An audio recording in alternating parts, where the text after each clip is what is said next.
Hola, soy Víctor Grajeda, bienvenidos al podcast Tengo Donde, el safe space donde hablaremos de lo que nadie quiere hablar. ¿Alguna vez te has preguntado cómo sería ser diagnosticado un paciente positivo de VIH? ¿Alguna vez te has sentido en riesgo de contagio de VIH? ¿Cuáles son los avances de la medicina con respecto a esta enfermedad y cuál es la situación actual en nuestro país y nuestras ciudades? Para hablar de esto y de muchas cosas más, le hemos enviado la ubicación a nuestro amigo el Dr. Obed Quiroz, para que aclaren muchas dudas con respecto a esta enfermedad. El doctor Obed Quiroz es egresado de la Universidad Nacional Autónoma de Honduras. Cuenta con un máster obtenido en la Universidad del Rey Juan Carlos. Recientemente acaba de obtener su título como máster en gestión de servicios de salud. Pero antes quiero invitarte a que te suscribas a nuestro canal, le des clic a la campanita de notificaciones y por supuesto le des like a nuestro video. Queremos saber qué opinas aquí abajito en la sección de los comentarios. Comencemos.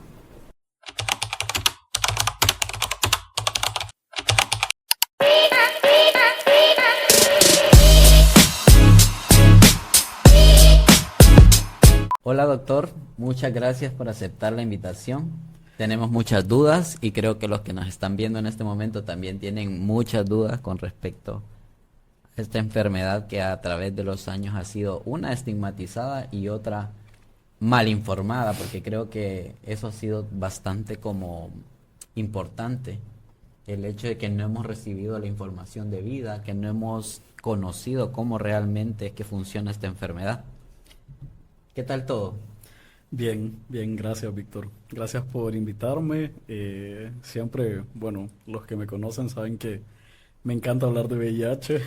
Exactamente, y justamente por eso tenemos el doctor como invitado el día de hoy. Ya les expuse su currículum en el intro para que supieran que es una persona bastante conocedora del tema y que definitivamente nos va a ayudar mucho en este espacio. No, para servirle y ya saben, siempre que podamos, a la orden. Haciendo notar, este es un safe space donde pues evidentemente una condición de salud o una, ¿cómo podríamos decirlo, doctor? O una condición de infección, puede ser. Ujú, sí, eh, no te hacen menos ni más que nadie. Así que como es un espacio seguro, vamos a hablar de este tema y de qué es lo que pasa en estas vidas que son pacientes positivos, qué es lo que pasa con las personas que no son pacientes positivos. La pregunta clave para empezar la conversación: ¿cómo puedo contagiarme de VIH? Bueno, es bien interesante tu pregunta porque ya cabal hace un ratito lo platicábamos, que cómo, digamos, los determinantes sociales van influyendo mucho en la infección por VIH. Y uno de estos determinantes es el lenguaje, ¿verdad? Cómo vamos hablando acerca del virus. Y por lo general, aunque hemos escuchado muchas veces, ¿verdad? Esta expresión de contagio de VIH o contagiar o cómo me contagio, han habido, digamos, terminologías que han ido poco a poco Ajá. evolucionando. Entonces, lo ideal, digamos, es decir, cómo me infecto de VIH, no Ah, cómo o sea que adquiero lo el dije virus. mal entonces. Bueno, digamos O no de que la mejor hay manera. mejores maneras de decirlo, Ah, ok. pero justamente para eso Ajá. estamos, para ir aprendiendo, ¿no? Porque además contagiar, si tienen como la curiosidad y lo buscan en la RAE, en el diccionario de la RAE, tiene significados como muy peyorativos, muy estigmatizantes. Y Oh. además en medicina como contagio se conoce, ¿verdad? Como aquellas enfermedades en las que si te toco, te contagio. Entonces, Ah, exacto, entonces ya sabemos que el VIH no se transmite de esa manera, ¿verdad? No puedo adquirir el virus claro. solo con tocar a alguien, ¿verdad? Entonces por eso se han preferido modificar, ¿verdad? Algunas expresiones y una de ellas es esa. Pero bueno, contestando a tu Entonces, pregunta, no, déjeme por favor volver a hacerle la pregunta. ajá, ¿Cómo puedo infectarme de VIH? mucho mejor. Pues bueno, yo creo que en cuanto a cómo infectarnos de VIH, hay la vía más común, ¿verdad? Y es la que todos conocemos. Lo que pasa es que, especialmente en nuestra sociedad, pues no nos gusta hablar abiertamente sobre la sexualidad, Sí, es pero, definitivamente un tabú. ¿verdad? Es un Pero aquí tabú hablamos de y lo que nadie quiere aquí hablar. hablamos Entonces, de esa es la todo. idea. Ajá. Entonces, pues sí, la principal vía de transmisión del virus es la vía sexual, ¿verdad? Em, Obviamente, aquellas relaciones sexuales que conllevan algún riesgo, como por ejemplo no utilizar preservativo, tener múltiples parejas sexuales con las cuales no utilizo preservativo, o tener relaciones sexuales bajo las influencias de drogas o alcohol, ¿verdad? Eso lo expone a uno aún más, o sea, el cuerpo es como más Claro, porque receptivo. te desinhibe y o sea, te desinhibís y luego estás dispuesto a todo. Entonces, sin darte cuenta a veces, pues haces o realizas alguna relación de riesgo y pues al siguiente día ni te acordás. O también te deja Ah, ok. vulnerable a agresiones sexuales, ¿verdad? Cuando estás vulnerable, como con muchas copas de más, pues siempre hay lastimosamente personas agresoras, ¿verdad? Que luego pueden ejercer violencia sexual contra Sí, nosotros en estos es como un estados. factor que contribuye a... Exacto, Ajá. exacto. Pero no es, digamos, no es porque el alcohol potencia el VIH o algo así, Ajá, no. así esa era mi Ajá, duda. sino que la parte del comportamiento humano, digamos, hace de que seamos más susceptibles, digamos. Entonces, pues, ajá, como te decía, entonces la vía sexual es la más frecuente. Y hablando, porque ya sabemos, ¿verdad?, de que las relaciones sexuales son como un arcoíris, ¿verdad? Grandísimas, amplias, y no solo lo encasillamos a una penetración pene-vagina, ¿verdad? Entonces, pues sí, incluso dentro de las relaciones sexuales hay como niveles de riesgo y hay algunos que son más riesgosos y hay algunas que son menos riesgosas. Entonces, O sea, ¿cómo? sí, pues, o sea, si estamos hablando de la sexualidad, ¿será que algunas posiciones o algunas condiciones Bueno, o va a cómo? depender un poquito de todo. Por ejemplo, hay algunos factores que protegen, digamos, que evitan o que hacen más difícil que el virus se transmita. Ojo ahí, ajá. Ajá, y van a haber otras que más bien lo facilitan. Entonces, por ejemplo, el uso de lubricante. El uso de lubricante es una práctica, digamos, que dificulta la transmisión del Ah, virus. sí. Sí, o sea que si yo tengo relaciones sexuales y utilizo lubricante, hay menos probabilidades de que yo me infecte con VIH, ¿verdad? Hay que hacer como un énfasis ahí. Ajá. Hay menos Hay probabilidades. menos probabilidades. No quiere Ajá. decir que el Que no. lubricante tiene un bloqueo ahí, Ajá. que no, ¿verdad? No Wow, funciona así. pero interesante. Sí, y es por una cuestión química y física, perdón, y es súper, súper interesante porque dentro de las condiciones que te decía, o mejor dicho, de las prácticas sexuales, justamente el sexo receptivo anal, o sea, cuando recibo una penetración por el ano, O sea que ser pasivo es más riesgoso. exacto, ser pasivo es más riesgoso. ¿Qué es ser pasivo? Para la gente que no sepa qué es ser Ajá. pasivo. Sí, recibir la penetración. Exacto. Pero entonces podríamos decir entonces que en el ambiente heterosexual la mujer está más expuesta entonces. En el ambiente heterosexual, ok, entonces ahí viene otro de los factores que digamos que se compagina, y es que en las relaciones homosexuales entre hombres, porque pueden haber homosexuales entre mujeres, Ah, sí, ajá, sí, sí, sí, sí, claro, sí. Ah, entonces entre las relaciones homosexuales entre hombres, la penetración es a través del ano. Puede haber penetración por la boca, ¿verdad? Pero en este caso vamos a hablar del ano.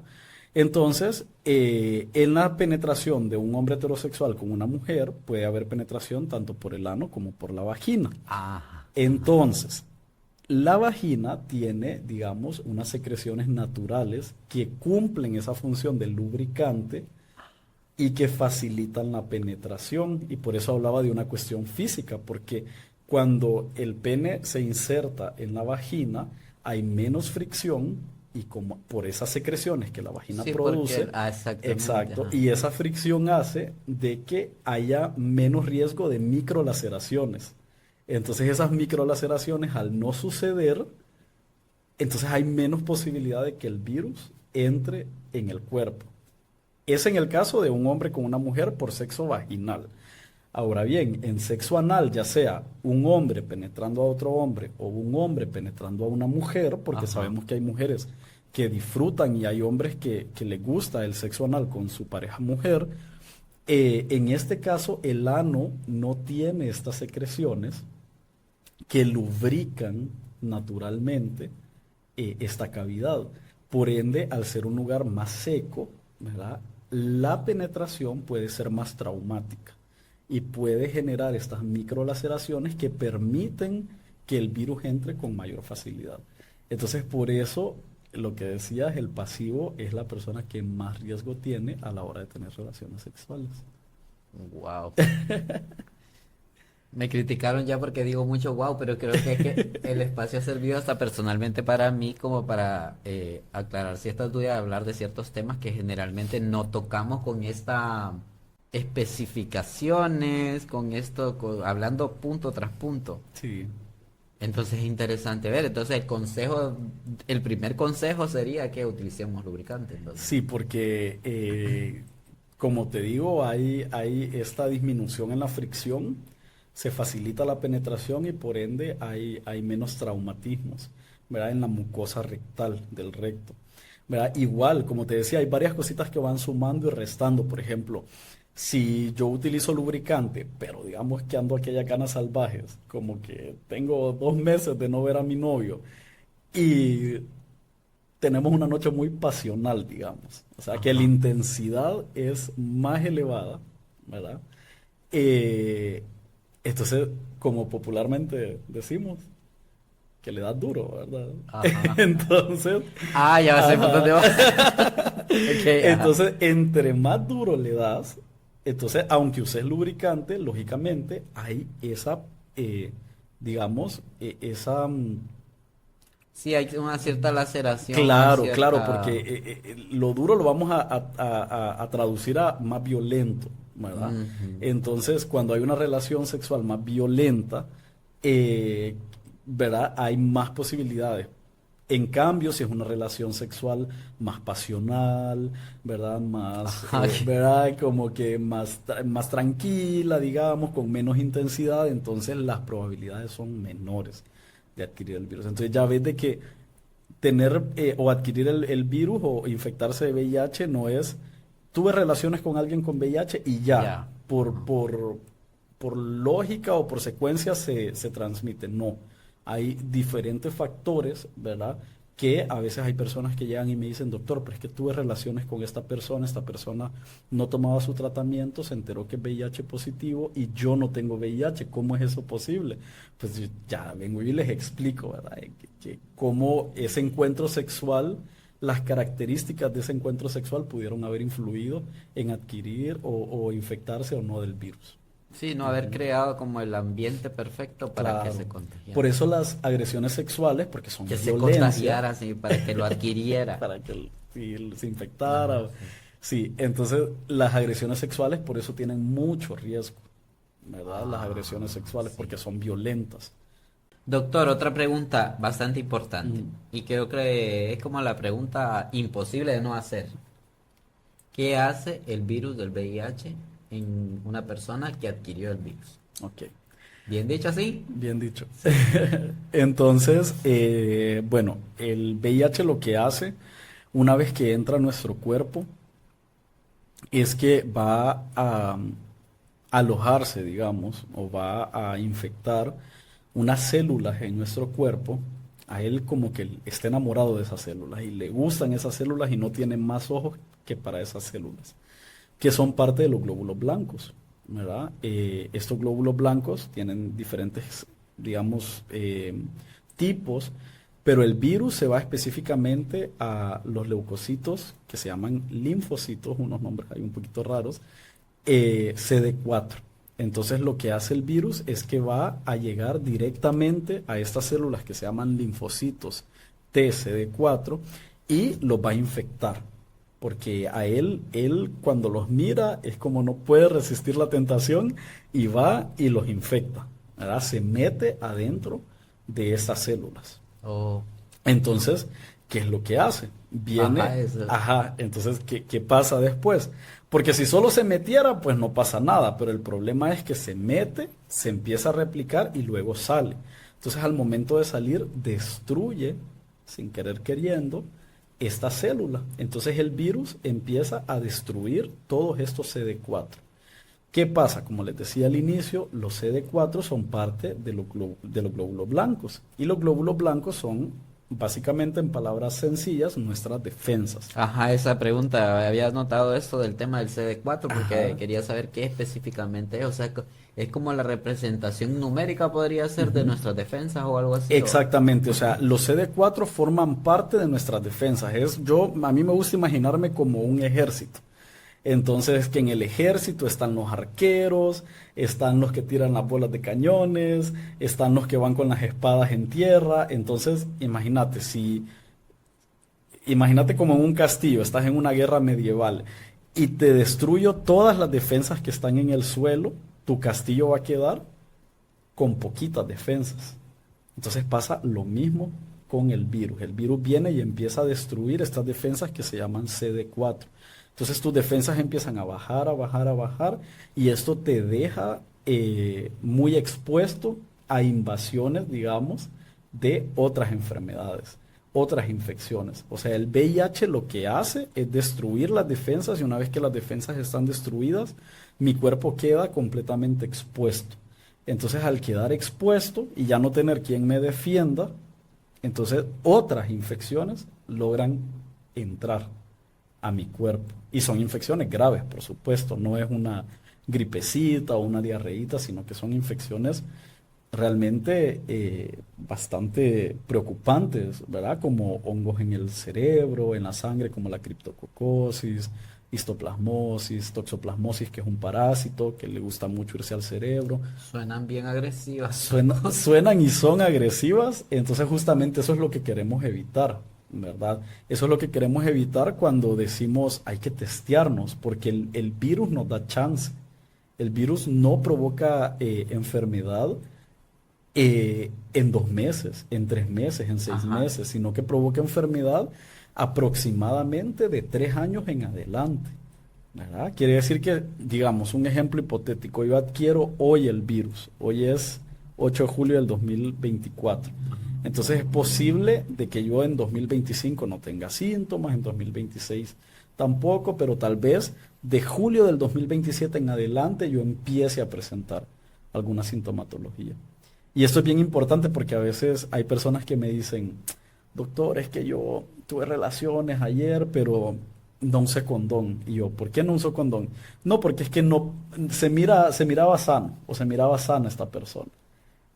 Entonces, eso es algo bien importante en el comportamiento humano, porque como hemos estigmatizado el virus y lo asociamos Con a, que si lo tiene, tiene que verse mal. tiene que verse mal, tiene que verse pobre, o tiene que verse sucio, o tiene que verse de la calle, y no lo podemos asociar a un médico, a un ingeniero, a un abogado, ¿verdad? Cuando, por supuesto que puede tenerlo, ¿verdad? Porque el único requisito para poder tener VIH es ser humano. El mismo nombre lo dice, virus de inmunodeficiencia humana. Entonces está implícito en el nombre que cualquier humano puede llegar a tener el virus. Qué tremendo, como la ignorancia, la desinformación puede exponerlo a tal grado, digo yo, sí.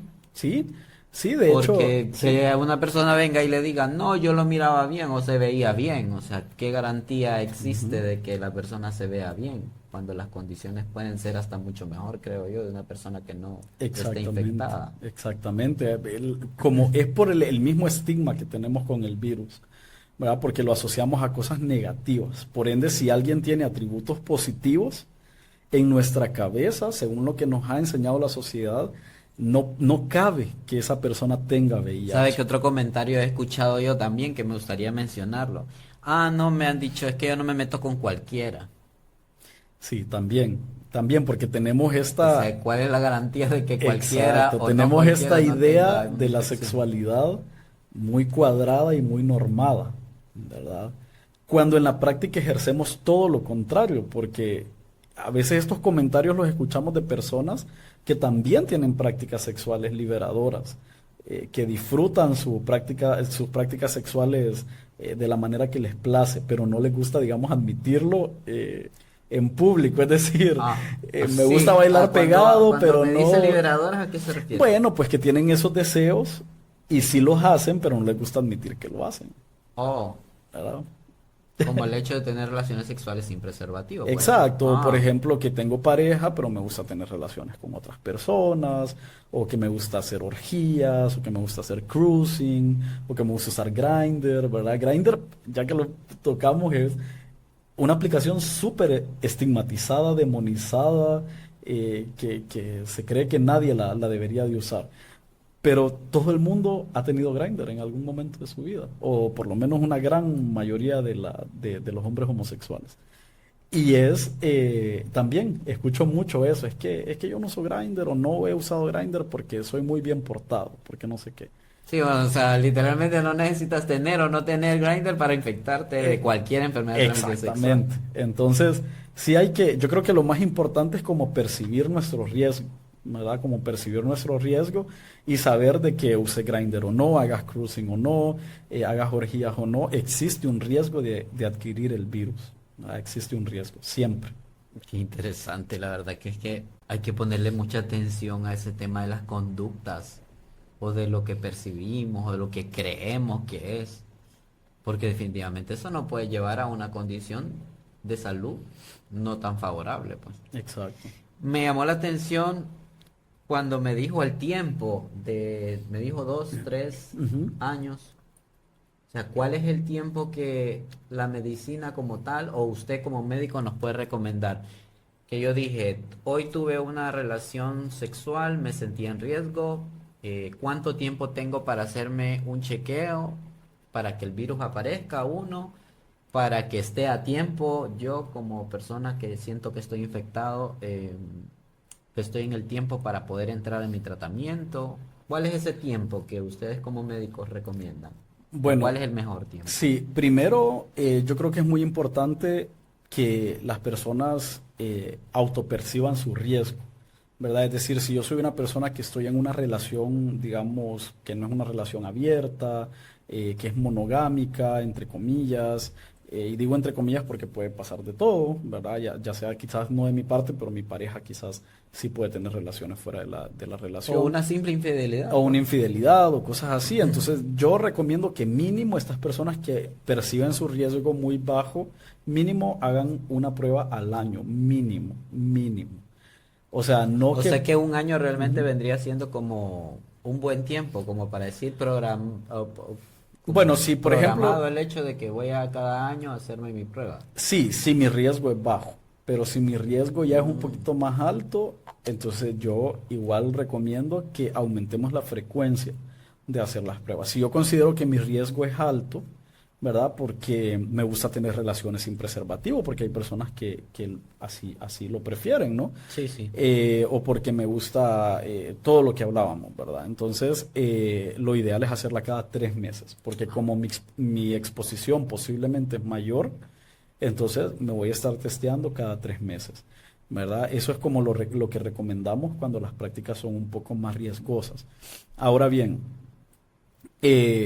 una vez que nosotros detectamos el virus, lo ideal es iniciar el tratamiento inmediatamente, ya sea que yo tenga 5 meses de haber adquirido el virus, ya sea que tengo un año de haberme infectado, yo lo voy a iniciar inmediatamente.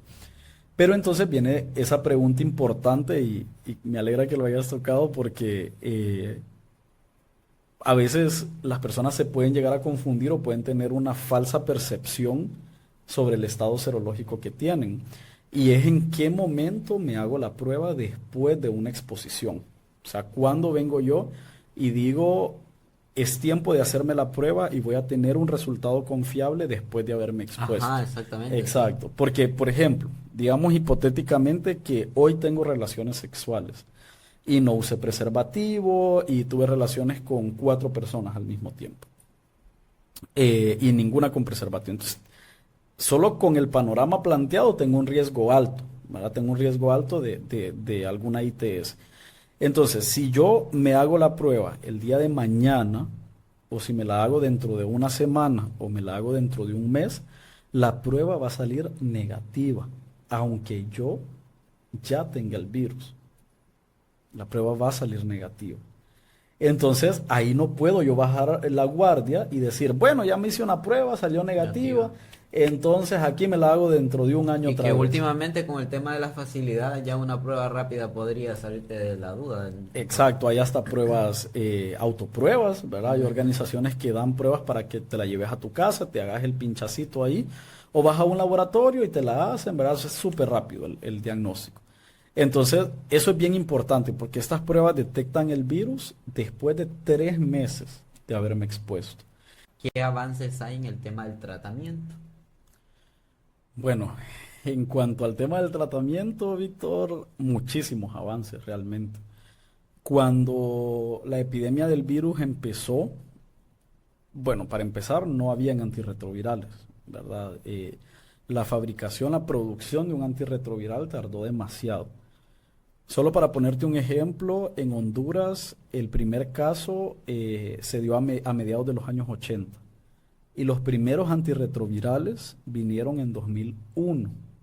O sea, más o menos unos 15 años estuvieron las Wow, personas. sí. Yo siempre me gusta a mí me gusta mucho hablar de historia porque a veces siento que cuando conocemos la historia no nos dejamos sorprender muy fácilmente. Y con la reciente pandemia de COVID, solo es de acordarnos cómo nos desesperó no tener una vacuna 2 años, que tuvimos que esperar 2 años para ponernos una vacuna. Y que era para evitar adquirir o tener COVID, Sí, porque realmente ¿verdad? tratamiento creo que hasta el momento no Exacto, existe. sí, era como muy difícil. Pero en este caso del VIH estábamos hablando de personas que tenían VIH, que su vida dependía de ese medicamento y que no lo podían adquirir. Y los primeros medicamentos que vinieron a Honduras eran donaciones, ni siquiera era que el Estado los compraba, sino que eran donaciones. A veces venían, por muy difícil que cueste creerlo, venían medicamentos que tal vez en países ricos se vencían y esos eran los que traían acá o Qué se conseguían fuerte. de manera así, digamos, como decimos, bajo, ¿verdad? Y era lo que las personas tomaban, en el afán de querer salvar su vida. Entonces, uno de los avances más grandes que hay en cuanto al tratamiento es que el tratamiento ahora es asequible, es decir, lo pueden adquirir las personas independientemente, por lo menos en nuestro país, de su estado económico, ¿verdad? De su preferencia sexual, de su religión, etcétera, ¿verdad? Entonces, creo que ese es un avance grandísimo que a veces lo damos por sentado. A veces decimos, bueno, es que el tratamiento es gratis, sí, pero no siempre fue así. Y hay lugares en donde el tratamiento todavía depende de muchos factores como guerras, migraciones, etcétera, ¿verdad? Pero en nuestro país el tratamiento sí que está como bien al día, digamos. Y hablando químicamente, también ha evolucionado muchísimo. Antes los tratamientos, hay pacientes que ya tenemos pacientes que tienen muchos años y decían, es que antes o me mataba la enfermedad o me mataba el tratamiento, porque eran tan fuertes los efectos adversos, ¿verdad? Que tenían que soportar, que a veces desistían de tomar el medicamento, porque decían, o sea, yo me tomo esa pastilla y yo me pongo peor de lo que estaba, ¿verdad? Porque eran medicamentos con muchos efectos secundarios. Lógicamente eso se ha ido refinando, ¿verdad? Y hemos pasado a que también tomábamos muchos comprimidos al día antes, ¿verdad? Se tomaban a veces 8 o 10 pastillas al día y ahora pues ya tenemos presentaciones de una sola pastilla, ¿verdad? Y es una pastilla al día que a la mayoría de personas no les provoca absolutamente nada, ¿verdad? Es bastante benigno con el cuerpo lo recibe muy bien y es como bueno, una pastillita al día y listo, ¿verdad? Entonces, los avances en cuanto a la comodidad que siente la persona al tomar su medicamento también son grandísimos. Bueno, Incluso ahorita que estás mencionando eso, ya hay o ya se está trabajando en tratamientos inyectados a largo plazo, ¿verdad? Ya está, ¿verdad? Un tratamiento que es el cabotegravir, no en Honduras, pero sí ya hay lugares de oh sí, lo Latinoamérica. estuve leyendo, Sí, sí. en Puerto Rico Ajá. ya hay cabotegravir, el Cabenuva, que es inyectado y cada 2 meses es la inyección. Entonces tal vez la persona ya, yo soy súper olvidadizo, por ejemplo. A mí yo cuando veo una pastilla tengo que estar, aunque soy doctor, me cuesta, soy mal paciente. Entonces para personas como yo, eso sale súper bueno porque solo venís, te inyectan y no tenés que estar pensando de tus pastillas. O Entonces, sea que solo se inyecta a la persona cada dos cada dos meses y meses. eso Ya, neutraliza, se dice. exacto, o sea, si controla tu virus, ¿verdad? Controla el Ah, virus. Entonces, yo siempre pongo el ejemplo como, a mí me gusta mucho poner ejemplos porque a veces este tema es como tan amplio que puede confundir. Entonces pongo el ejemplo como la inyección para planificar, que es cada 3 meses, que la mujer se ajá, la pone en el bracito, pum, y ya solo va a los 3 meses. Entonces igual, esta venís, te toca hoy y luego en 2 meses te vuelven a pinchar. Y así. excelente. Ujú. Ojalá y Sí, logre venir ojalá. ese tratamiento pronto al país. Eh, ¿Cuál sería como el protocolo que realiza el hospital, el centro de salud o la clínica de servicios especiales a un paciente que llega con un diagnóstico como positivo de VIH? Bueno, en Honduras está estandarizado, digamos, Ujú. el protocolo de atención. Eh, lo primero que hay que hacer es confirmar la prueba, ¿verdad? Porque sí es cierto, existen falsos positivos, ¿verdad? De hecho, pueden haber pruebas, ¿verdad? Que me da positivo, entonces tengo que confirmarlo, ¿verdad? Ese es el primer paso que tenemos que hacer.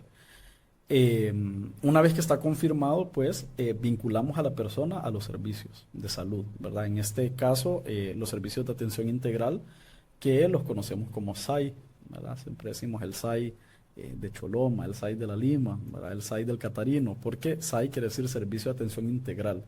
Y más o menos por ahí se responde tu pregunta, porque es un servicio integral en el que tratamos de ver a las personas como un todo.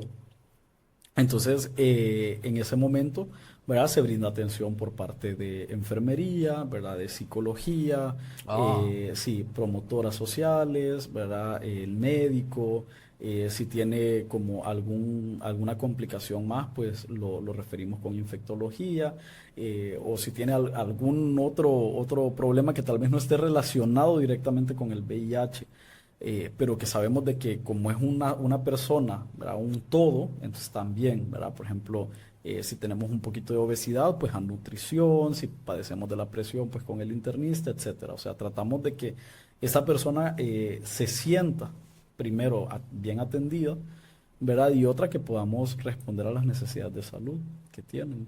sí, entonces sí es realmente integral, porque hasta el Ujú. momento que me comentó que, que hay como esa parte psicológica, porque me imagino que recibir una noticia como esa, después de lo que hablamos, de todo el contexto y la percepción que hay en la sociedad, no va a ser fácil, pues entonces yo digo que la parte psicológica para mejorar al menos la condición en la que se acepta el diagnóstico es bastante buena. Sí, de hecho, siempre intentamos, ¿verdad? De que aunque está la psicóloga, ¿verdad? O el psicólogo que es quien más le entiende al tema, digamos, del impacto Como el emocional, ¿verdad? acompañamiento. Exacto. Ajá. Siempre el personal de los SAIS tiene que estar sensibilizado con el tema, ¿verdad? Estas áreas son áreas en las que debe de haber personal eh, que entienda toda esta complejidad alrededor del virus. ¿Verdad? Porque no sirve de mucho que salga con la consejera y luego el paciente reciba violencia por parte de la enfermera, Sí, del enfermero terrible. Sí, o sí. del médico, de la médica, ¿verdad? Entonces tiene que ser un conjunto, ¿verdad? De todos los profesionales que están ahí, desde la aseadora, el guardia que te abre la puerta, el médico que te atiende, el personal de farmacia, ¿verdad? Para que este servicio, digamos, sea agradable, ¿verdad? Para que la persona se sienta acogida, porque hay personas que me dicen, ¿por qué al VIH se le da tanta, digamos, como tanto énfasis y no al azúcar, digamos, al azúcar en la sangre, la diabetes? Entonces, y mucha gente se pregunta eso, como, o nos dicen, es que ustedes mucho consienten a los pacientes, y no es eso, realmente no es eso, sino que comprendemos que alrededor del VIH existe un estigma y una carga social que no existe alrededor de otras enfermedades. Por ejemplo, Víctor, si yo te digo ahorita que tengo azúcar en la sangre o que me acaban de detectar cáncer, vos lo que vas a sentir por mí es empatía. Empatía, sí. Es, pucha, espero que te mejores, no vas a cuestionar absolutamente nada, no vas a empezar a decirme, ay, es que te pasa por tomar tanta Coca-Cola, o te pasó por no cuidarte. No lo vas a hacer, vas a sentir, más bien me voy a sentir acompañado. Pero si cambiamos la moneda y yo te digo en este momento, Víctor, es que fíjate que tengo VIH, entonces la sociedad responde ante esto de una manera completamente diferente. En el mejor de los casos, con un poquito de distancia, ¿verdad? En el peor de los casos, con violencia, ¿verdad? Violencia de familiares, de amigos hacia esta persona que decide ser visible con su diagnóstico de VIH. Entonces, por supuesto que las personas con VIH tienen necesidades diferentes a las personas con diabetes, con hipertensión en cuanto a lo social, ¿verdad? Y no estoy diciendo que estas personas lógicamente como pacientes no tengan sus necesidades. Pero solo el hecho social, ¿verdad? Ya nos da una ruta de cómo debemos de abordar este problema. Entonces, lógicamente, estos servicios tienen que tener ese componente también de si te rechaza la sociedad, aquí no te vamos a rechazar. Qué terrible, ¿verdad? Sí. Qué terrible porque lo primero, sí, realmente es así como usted lo describe. Lo primero que existe cuando hay un momento de confesar esto es juzgar, criticar. En su momento, como usted dice, en tema de violencia, tal vez si es un familiar, puede ser una mamá, un papá, regañarlo. Claro. Pero bueno, hablando en torno a esto del contexto social, tengo aquí en la punta de la lengua Sí. una pregunta que se la quería hacer. ¿Cómo percibe usted como médico o cómo realmente se da el hecho de que el VIH esté tan como relacionado, apegado o aunado a la comunidad LGBTI? O sea, hablar de VIH es hablar de que todos los gays tenemos VIH, todos tenemos SIDA, porque es lo que se utiliza a la hora de expresarlo. O sea, ¿cómo realmente o cuál realmente es la realidad? Bueno, ahí es un tema también bastante amplio, fíjate, porque lleva un poquito de historia también y de la percepción de la sociedad en torno a la, a la infección por el virus, ¿no? Yo creo que hay dos cosas bien importantes en cuanto a la historia del VIH, ¿verdad? Las personas creen que el VIH o digamos, en la sociedad se cree que el VIH inició en los 80, ¿verdad? Pero realmente el VIH no inició en los 80, ¿verdad? Inició mucho antes. Lo que pasa es que antes de que empezara a verse casos de VIH en los países ricos, como Europa o Estados Unidos, el VIH solo sucedía en países pobres. Entonces, mientras una enfermedad pasa en países pobres, nadie le presta atención. Es como la viruela símica, la viruela del mono o el monkeypox, ¿verdad? El monkeypox tiene años de existir, pero solo ha existido en lugares pobres. Entonces nadie le paraba bola, nadie le hacía caso. Fue hasta que hubo monkeypox en Europa y luego en Estados Unidos y en Latinoamérica que, digamos, las alarmas sonaron. Entonces, más o menos una historia así, similar, viene con el VIH. Entonces, el VIH no era, no, a pesar de que en los 80 los primeros casos que se reportaron, se documentaron en Estados Unidos, fue en homosexuales, ¿verdad? Ah, Porque desde sí fue ahí. así, ¿verdad? Sí. El VIH no inicia ahí, ¿verdad? Ya traía una historia. Se cree que de décadas antes, en países en los que solo se describía una enfermedad que adelgazaba a las personas, pero no había mayor esfuerzo por caracterizar esta enfermedad, por investigar, ¿verdad? Porque pues pasaba en países pobres, entonces no era, Volvemos a lo mismo, volvemos cómo a el lo, contexto social puede minimizar exactamente, algo que realmente es exactamente. importante. Entonces cuando el virus se vuelve relevante en los países ricos, es en un contexto de homosexualidad. Porque los primeros casos y que empieza realmente a preocupar a la salud pública es en hombres que tenían sexo con hombres, ¿verdad? Entonces, desde ahí hay una asociación, digamos, histórica con la homosexualidad. Yo Ese creo que la estigma. conversación al final no va a ser tanto ni de salud, sino de comportamiento social. Porque entre más ahondamos en la conversación y eso, siempre tiene que haber algo ahí de comportamiento social, de Siempre, educativo, sí. no sé, la sociedad en general. Hay algo que está ocurriendo en la actualidad y que yo considero que sí realmente es un avance con respecto a esta enfermedad, que es la utilización, o bueno, el nacimiento será, o la creación de un Ujú, medicamento que se llama PrEP. ujú. ¿Qué es lo que hace el PrEP? ¿O qué es lo que no hace el PrEP? Eso es bien importante también porque últimamente las personas están mal utilizando el PrEP, ¿verdad? Que es una gran herramienta. Y otra Ujú. pregunta, existen varios tipos de PrEPs también, o sea, Sí, entonces sí, ajá, perdón. sí. Entonces, una y luego la otra. Ok, bueno, el PrEP, como su nombre lo indica, bueno, en inglés, ¿verdad? Es Ajá. Pre-Exposure Prophylaxis, o sea, profilaxis pre-exposición. Y yo así. Es que Ajá. esas siglas que uno dice PrEP están en inglés, Ajá. ¿verdad? Entonces, digamos que si la quisiéramos en español, tendría que ser al revés. Pero Ajá. bueno, el PrEP es un medicamento que, para empezar, lo primero que hay que decir es que lo tienen que tomar las personas que no tienen VIH. ¿Ah? Entonces, la PrEP solo la toma la persona que no tiene el virus, ¿ok? Y su nombre lo dice, es una profilaxis, o sea, una prevención pre-exposición, o sea, antes de exponerse, Ujú. previo a la exposición. Entonces, este medicamento es un medicamento que contiene antirretrovirales, que son los mismos que se usan para atacar el virus, solo que por lo general los antirretrovirales que toman las personas con VIH vienen en una combinación de 3 medicamentos. Y el PrEP viene en una combinación de 2 medicamentos nada más. Oh. Entonces Y me esa es imagino una, que hay menos dosis, tal vez. a veces es que en dosis más pequeñas, a veces incluso se ha probado con un solo medicamento, ¿verdad? Que haya profilaxis solo con un medicamento. Entonces, sí, existe como esa diferencia, pero son antirretrovirales también. Eso es algo bien importante y que muchas personas no saben, ¿verdad? Que el PrEP es un medicamento para el VIH, ¿verdad? Pero que lo tomamos en menores, digamos, proporciones para evitar adquirirlo. Entonces, ¿cómo funciona?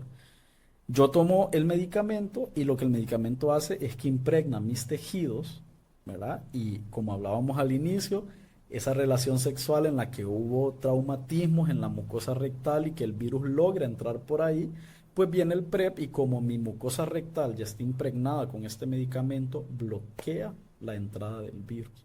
Entonces el virus no logra acoplarse a mi cuerpo, no logra meterse a esa célula CD4 que te contaba antes, porque está como barrera química que produce el medicamento que bloquea que el virus entre.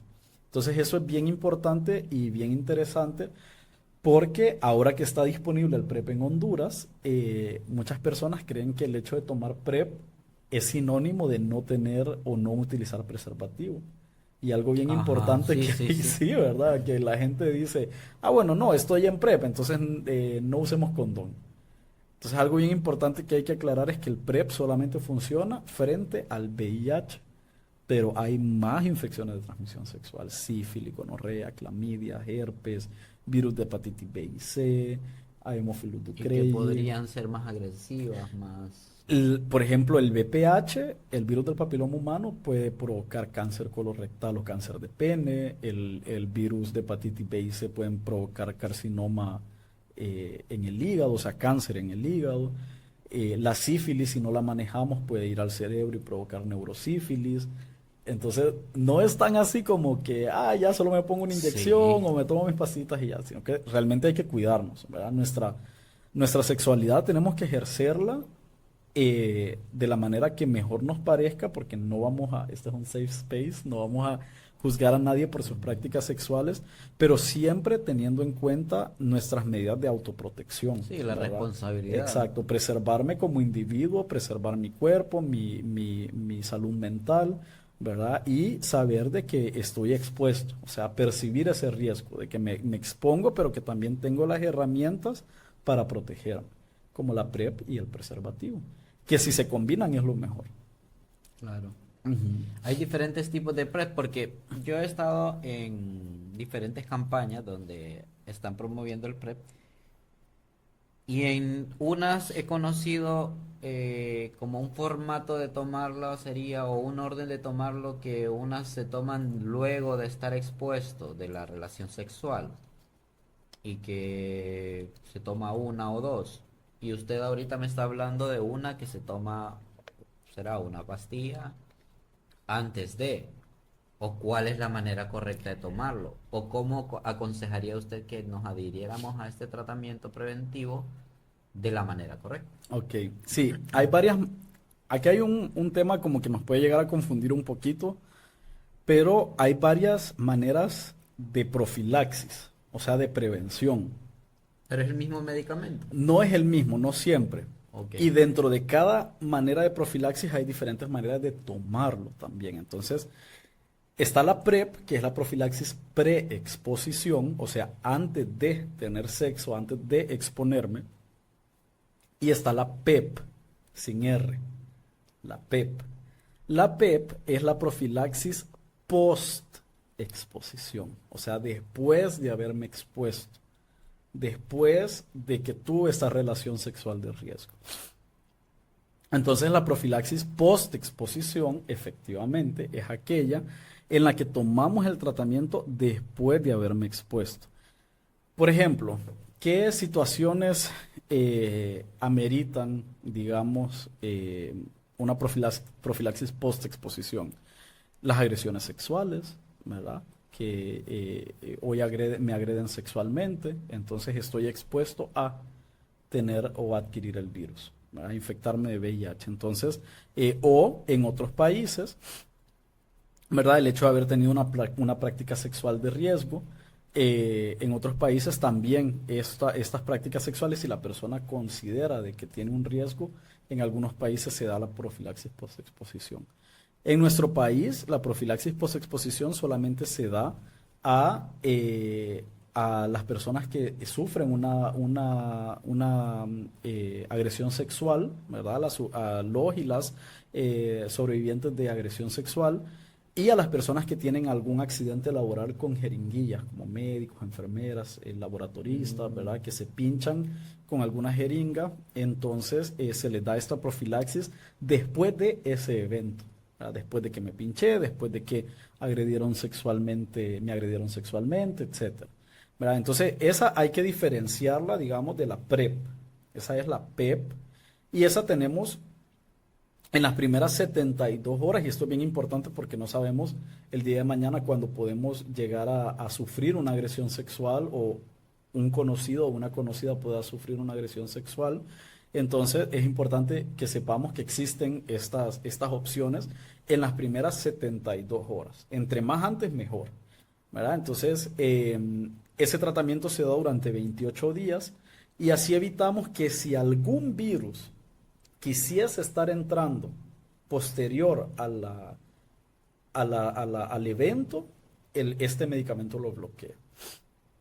Entonces, eso hay que diferenciar, ¿verdad? Ahora, dentro de la PrEP, o sea, la profilaxis preexposición de la que hablábamos antes, existen dos maneras de tomarlo y ya incluso se están trabajando en nuevas, pero las dos principales son la PrEP a demanda y la PrEP diaria. La PrEP diaria es aquella que la persona la toma todos los días, ¿verdad? Toma su... Ajá, que es Ujú. como la que yo he conocido, Exacto, como la más común, por decirlo de una manera. exacto, es la que yo Ajá. tomo. De hecho, yo tomo mi PrEP, me la tomo diaria, ¿verdad? Entonces yo todos los días en la mañanita me levanto y pum, mi pastillita y mi agua, ¿verdad? Entonces yo me la tomo diaria, ¿verdad? Entonces así es como podemos... es la que yo, honestamente es la que yo más recomiendo, ¿verdad? Porque por una cuestión de comportamiento, como siempre lo decíamos, ya vamos a hablar de eso. Pero existe también otra modalidad de tomar PrEP, que es la PrEP a demanda, que es aquella en la que yo sé que me voy a exponer. O sea, yo lo programo, yo programo esa exposición. Y como yo la tengo programada, entonces yo antes de la exposición me voy a beber 2 tabletas de 2 a 24 horas antes de esa exposición. ¿Ok? Entonces me bebo las tabletas, tengo la exposición y luego al siguiente día me bebo una y al tercer día me bebo otra. O sea, en total son 4 tabletas. 2 antes, una al siguiente día y una 3 días. Exacto, El al tercer día. Exacto. Entonces, ¿en qué casos puede funcionar esto? Por ejemplo, si no tengo una vida sexual muy activa, ¿verdad? Si mi vida sexual realmente es que yo pues me programo con esa persona que es como mi compañero sexual fijo, ¿verdad? Y ya sé que va a venir a las 5 de la tarde. Entonces, a las 5 de la tarde yo sé que voy a tener esta relación sexual. Entonces, yo mínimo 2 horas antes de las 5, o sea, mínimo a las 3, yo tengo que tomarme esas 2 pastillas. Porque sigue siendo una profilaxis preexposición, o sea, previo a exponerme.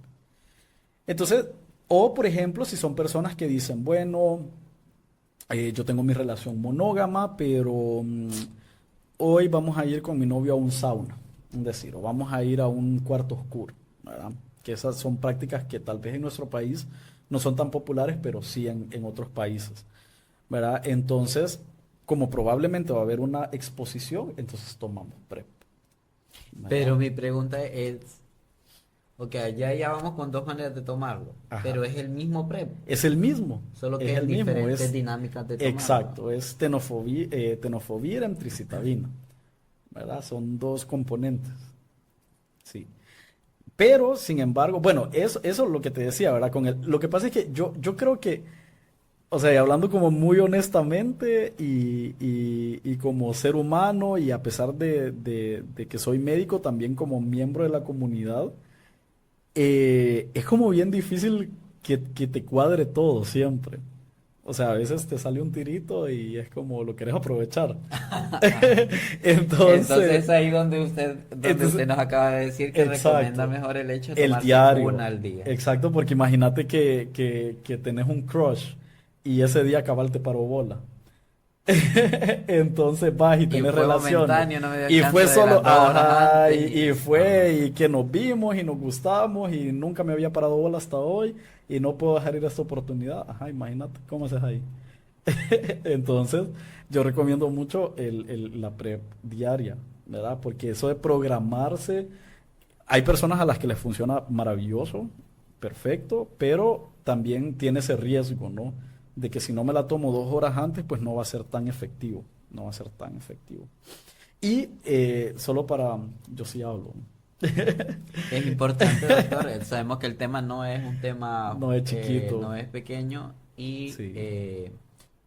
todas y cada una de las cosas que usted nos ha mencionado en este espacio, en este capítulo, es de suma importancia porque cada dato suma, cada dato educa, cada dato me hace tener conciencia, cada dato me hace ser más empático. Ujú. Entonces realmente vale la pena, doctor, que es... Sí, fíjate que a mí me apasiona mucho porque como te decía, ¿verdad? Ser parte de la comunidad también, ¿verdad? O sea, vivir el VIH tan de cerca, digamos, ¿verdad? Ver, eh, pues, que es algo tan tangible, tan palpable, ¿no? Y autopercibir ese riesgo, y no solo autopercibir el riesgo, sino esa estigmatización que yo creo que todos los gays hemos sentido en nuestra vida, no solo por ser gays, sino porque se nos relaciona con ciertas condiciones de salud, ¿verdad? Entonces, eso es como lo que más me da, ay, perdón, me da como ese como gas de seguir y seguir y seguir hablando. No, y además fíjate que una de las cosas que es bien interesante también y que yo creo que tenemos que trabajar como comunidad es que muchos de estos ataques a veces vienen de parte de otros miembros Ah, de la claro, comunidad. sí, sí. Entonces, ahí hay 2 cosas bien interesantes. Una, que estas personas no autoperciben su riesgo, porque si se atreven a juzgarte, a lanzarte esa piedra, es porque no piensan que les va a pasar a ellos. Y desde el momento, ¿verdad?, en que, como lo hablamos al inicio, tenemos relaciones sexuales anales, tenemos un riesgo, ¿verdad? Entonces, autopercibir ese riesgo es sumamente importante. Y 2, yo creo que ya suficiente tenemos con tener que aguantar, ¿verdad?, la homofobia como para que dentro de nuestro colectivo, digamos, de la diversidad, también hayan estas violencias, ¿verdad? Hacia las personas con No, VIH. y hay que reconocerlo, doctor. Usted acaba de mencionar varios datos en cuanto a historia. Pero como ciudad, hablando de San Pedro Sula, tenemos cifras bastante alarmantes, podría decirse. Yo le decía, usted está plagado. Usted me dijo, no, no diga eso. Porque no es Pero, una plaga. pero realmente es una realidad que la Sí. queremos esconder o romantizar. Ujú.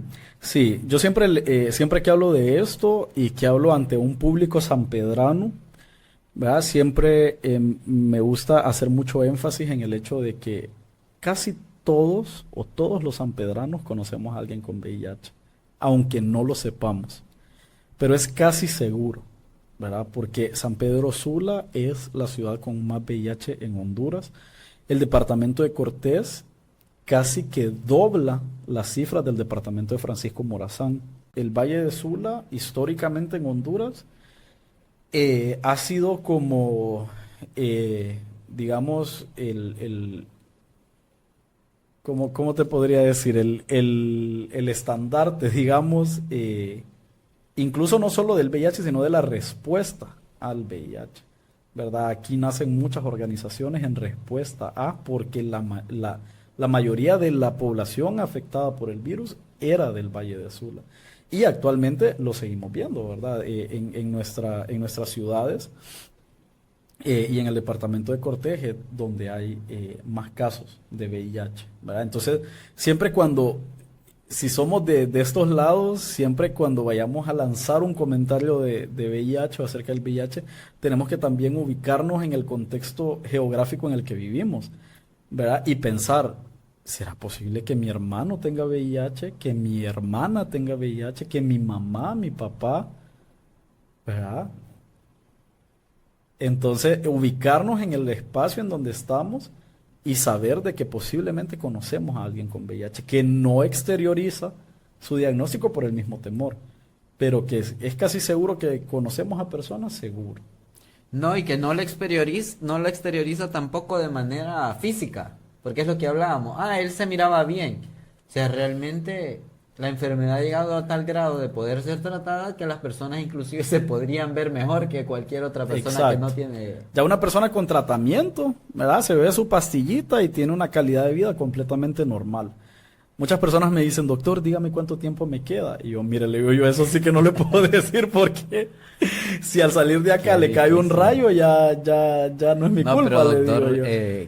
qué preguntas Sí, tan fuertes, pues, sí, porque sí, o sea, volvemos a lo mismo, está ligada con una muerte completamente fija, pues, que te diagnostican como VIH positivo y y ya lo pensamos primero es que que vas a morir. sí, pero no, ya no, ¿verdad? Ya esa es una de las cosas que tenemos que quitarnos de la cabeza, ¿verdad? Cuando el VIH lo logramos diagnosticar a tiempo, por eso fomentamos la realización de pruebas.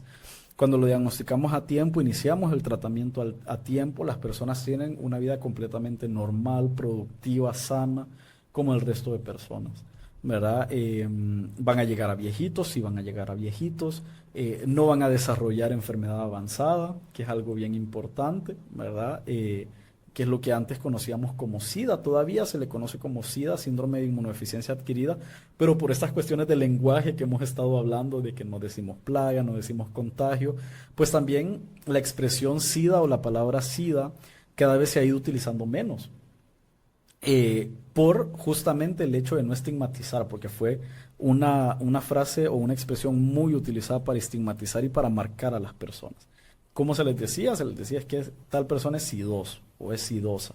Entonces esa era una práctica muy estigmatizante, ¿verdad? Entonces ahora el SIDA le decimos enfermedad avanzada por VIH. Entonces las personas que toman su tratamiento no llegan a esas etapas avanzadas, ¿verdad? Porque su inmunidad, su sistema de defensa se preserva y tienen una vida completamente normal, ¿verdad? Algo bien importante que no hemos hablado y que lo voy a introducir yo tomando, tomando las riendas como que si soy yo el host, Ajá. es lo de indetectable igual intransmisible, porque va muy ligado a esto del tratamiento. ¿verdad? No, y es importante decirlo también porque quita también cualquier tabú de decir, no puedo estar con esta persona porque tiene VIH y me lo va a pasar. Exacto. Sobre todo eso.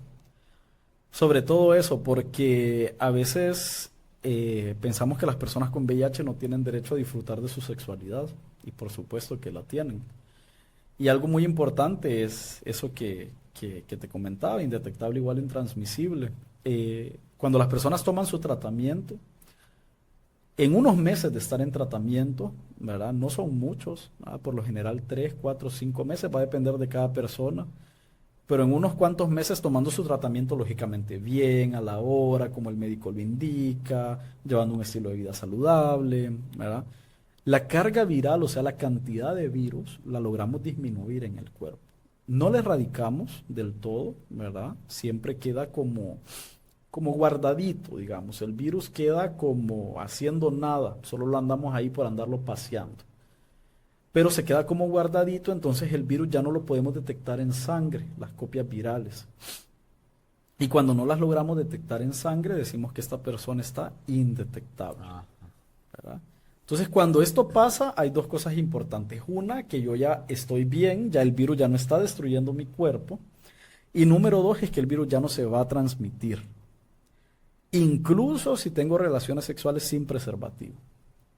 Incluso si soy una mujer que quiere tener un hijo. ¿Verdad? Porque esto es bien importante. A veces no hablamos de las mujeres con VIH y que quieren tener hijos. Entonces, claro que se puede. Las mujeres con VIH tienen derecho a ser madres también. Claro, sí. Entonces, la persona que toma el tratamiento no va a transmitir el virus. Es decir, un ejemplo, si yo tengo VIH y mi pareja no tiene VIH, pero yo tomo mi tratamiento, yo no le voy a transmitir el virus a esta persona. ¿Verdad? Y esto es bien importante porque en Honduras, lo que decíamos, ¿verdad? Hay tanta prevalencia en esta ciudad y vos no sabes de quién te vas a enamorar el día de mañana. Y no sabes si esa persona que vas a llegar a amar tiene VIH. Y no puede ser que tus estigmas y tu mala información le No te gane a deje ese amor, amar. no te deje amar, cuando con ciencia, con la ciencia, ya sabemos de que se puede. O sea, de que existe esa posibilidad de que el amor es más grande. Y que no puede ser que esos prejuicios que tengamos nos impidan amar a una persona solo por el simple hecho de que tiene VIH. Ah, qué fuerte. Es fuerte. Es fuerte y, o sea, todo lo que implica la Sí, enfermedad, contexto social, prejuicio, sentimiento, sentimientos. enamoramiento, embarazos. Porque ese es otro amor también. Claro. El amor de madre hacia su hijo que no quiere que Honduras está el niño demandado, nazca Honduras positivo. está demandado porque se hicieron esterilizaciones forzosas a mujeres con VIH para que no tuvieran hijos, ¿verdad? Sin su consentimiento. Qué tremendo. Entonces, porque antes, ¿verdad? Se les recriminaba a la mujer con VIH por cómo vas a traer más personas con VIH. Obviamente utilizaban otros términos, ¿verdad? Niños con VIH al mundo. Entonces, a veces, sin el consentimiento, se esterilizaba.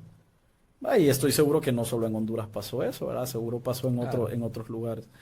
Entonces, ya negarle a una madre, ¿verdad? Esa posibilidad de ser madre, de conocer ese amor de madre a hijo, también es una equivocación de la historia grandísima, ¿verdad? Pero ya, ahora con ciencia ya sabemos de que sí, ¿verdad? Indetectable es igual intransmisible, entonces no hay problema. Con esas buenas noticias de cómo realmente es el culmen, el final de la enfermedad como tal, para poderla controlar y poder tener una vida completamente normal, nos vamos a quedar. Le agradezco nuevamente, doctor, por habernos regalado el tiempo de poder aclarar estas dudas, de poder educarnos en cuanto a términos, hablo por mi persona, y sabemos que va a servir de mucho. Ha sido un video un poco largo, pero yo siento que escuchar cada minuto de esto va a ser de suma importancia y es información sumamente valiosa también.